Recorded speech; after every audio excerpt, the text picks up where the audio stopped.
करिश्मा, रेशमा और मनीषा 3 बहनें हैं। उनका एक भाई भी है, मयंक। मयंक अपनी बहनों को बहुत प्यार करता है, लेकिन मयंक की पत्नी सविता इस मामले में मयंक से बिल्कुल ही अलग है।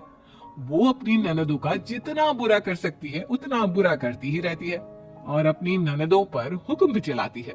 करिश्मा, करिश्मा, तुमने अभी तक नाश्ता नहीं बनाया? तुम्हारे भैया को ऑफिस जाने में देर हो रही है। हाँ भाभी, बस अभी बनाती हूँ। करिश्मा, तुम ये ढीलापन छोड़ दो। कल को पराये घर जाना है। वहां अगर तुम इस तरह से काम करोगी तो लोग क्या कहेंगे कि माँ ने और भाभी ने कुछ सिखाया नहीं। और तुम्हारी दोनों बहनें कहाँ है? अब रेशमा मार्केट गई है और मनीषा सो रही है। क्या? सुबह के 8 बज रहे हैं और ये महारानी अभी भी सो रही है? ये कहते हुए सविता अपनी सास दुर्गा देवी के पास जाती है। माँ जी, देख रही हो अपनी बेटियों के तौर तरीके? क्या हुआ बहू, सुबह सुबह क्या कर दिया मेरी बेटियों ने? अरे एक तो अभी अभी उठकर किचन में गई है, दूसरी सुबह सुबह बाहर चली गई और तीसरी अभी तक सो रही है। क्या करूं मैं इन तीनों का? मैं तो परेशान हो गई हूँ। जा जाकर उठा उसे और रेशमा से मैं बात करती हूँ। सविता सीधा मनीषा के कमरे में जाती है और उससे कहती है, महारानी जल्दी उठो, सूरज सर पर आ गया है। भाभी थोड़ी देर और सोने दो ना, मैं रात को लेट सोई थी। वो क्या ना, यूनिट टेस्ट चल रहे हैं। शराफत से उठती है या नहीं, या फिर पानी की भरी बाल्टी डालूं तेरे ऊपर? नहीं भाभी, मुझे बिस्तर में नहीं लाना, उठती हूँ मैं। मनीषा जल्दी से उठकर बाथरूम में चली जाती है। सभी आराम से बैठकर नाश्ता कर रहे होते कि तभी रेशमा बाजार से हाथ में सामान लिए आ जाती है। रेशमा को देखते ही सविता उस पर बरस पड़ती है। लो, आ गई महारानी। ऐसा भी क्या सामान लाना था जो सुबह आंख मलते ही बाजार की तरफ रवाना हो गई? भाभी, कल आप ही तो चीख रही थी कि घर का सारा सामान मुझे ही लाना पड़ता है, घर में किसी को भी किसी काम से कोई लेना देना नहीं है। अब मैं बाजार जाकर सामान ले आई तो आपको इस बात से भी तकलीफ हो रही है? देख रही हो माँ जी, अपनी बेटी की जुबान कैंची से भी तेज चलती है। और मयंक, आप तो कुछ कहेंगे नहीं अपनी लाडली बहन को? रेशमा, अपनी भाभी से ऐसे बात नहीं करते।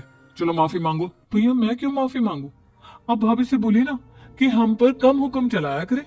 हम इस घर की बेटियां हैं और आपकी पत्नी की ननद है, नौकरानी नहीं। लो कर लो बात। इनकी भलाई के लिए कुछ भी बोलो तो इन्हें बुरा लग जाता है। इस घर में यही इज्जत है मेरी। देख लो माँ जी, आपकी बेटी किस लहजे में मुझसे बात कर रही है। सविता वहां से चली जाती है। मयंक को बहुत गुस्सा आता है, वो भी वहां से चला जाता है। फिर करिश्मा रेशमा को समझाती है, रेशमा, तुम्हें भाभी से माफी मांग लेनी चाहिए थी ना। लेकिन दीदी, मैंने कुछ किया ही नहीं, तो मैं माफी क्यों मांगू? हाँ करिश्मा दीदी, रेशमा दीदी जैसे ही घर में आई, भाभी ही उन पर चिल्ला रही थी। हाँ, मैं मानती हूँ कि गलती भाभी की थी। मैं तो इसलिए बोल रही हूँ कि भाभी ने माँ को तो पूरी तरह अपने वश में कर लिया है। वो हमारी बात सुनती ही नहीं।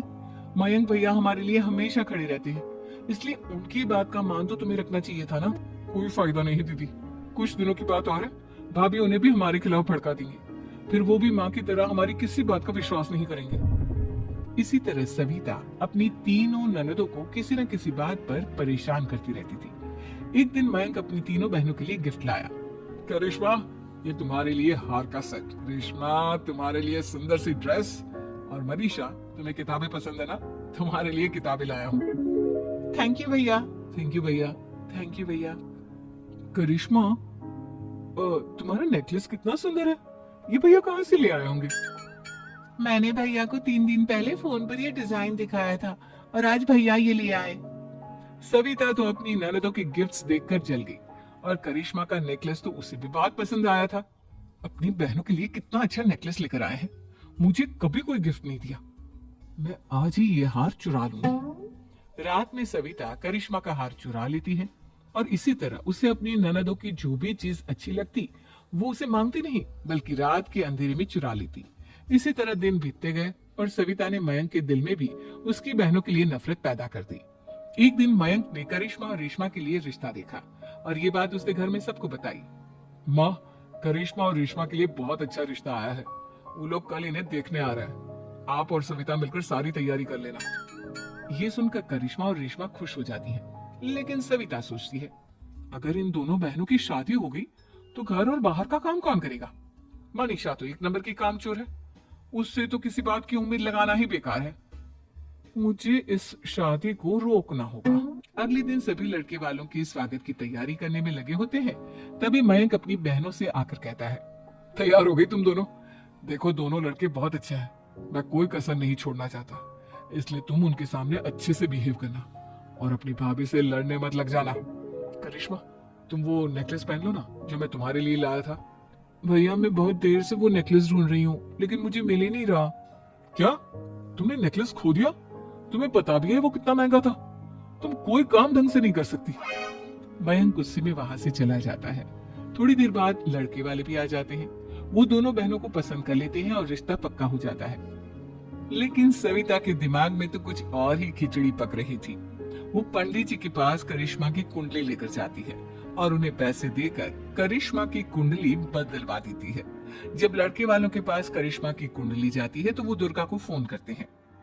बहन जी, हमने करिश्मा की कुंडली अपने पंडित जी को दिखाई थी। आपकी बेटी की कुंडली नहीं बल्कि दोषों का पिटारा है। देखिए, मैं और मेरे पति इन सब बातों में बहुत विश्वास करते हैं, इसलिए हम आपकी बेटी से अपने बेटे की शादी नहीं करा सकते। इस तरह करिश्मा का रिश्ता टूट जाता है और सभी घर वालों को बहुत दुख होता है। अब कविता सोचती है, चलो करिश्मा का तो रिश्ता टूट गया, अब रेशमा का भी रिश्ता तोड़ना है। क्या करूं? अब सविता आवाज बदलकर किसी अननोन नंबर से रेशमा के होने वाले ससुराल में फोन करती है। हेलो, मैं कौन हूँ कौन नहीं ये आपके लिए जानना जरूरी नहीं। बस इतना सुन लो कि रेशमा का 2 साल से किसी के साथ अफेयर चल रहा है। बस रेशमा का रिश्ता तोड़वाने के लिए सविता का इतना कहना काफी था। अब रेशमा का भी रिश्ता टूट गया। मयंक और दुर्गा देवी ने रेशमा को खूब खरी खोटी सुनाई और उससे बार बार उस लड़के के बारे में पूछने लगे। आप दोनों मुझे क्यों परेशान कर रहे हो? अरे कोई लड़का होगा मेरी लाइफ में तो मैं बताऊंगी ना, जब कोई है ही नहीं तो कहाँ से लाऊं मैं कोई लड़का?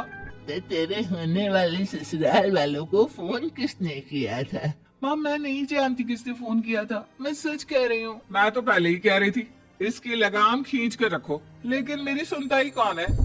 अब चुप रहिए भाभी, ये सब आपका ही किया धरा है।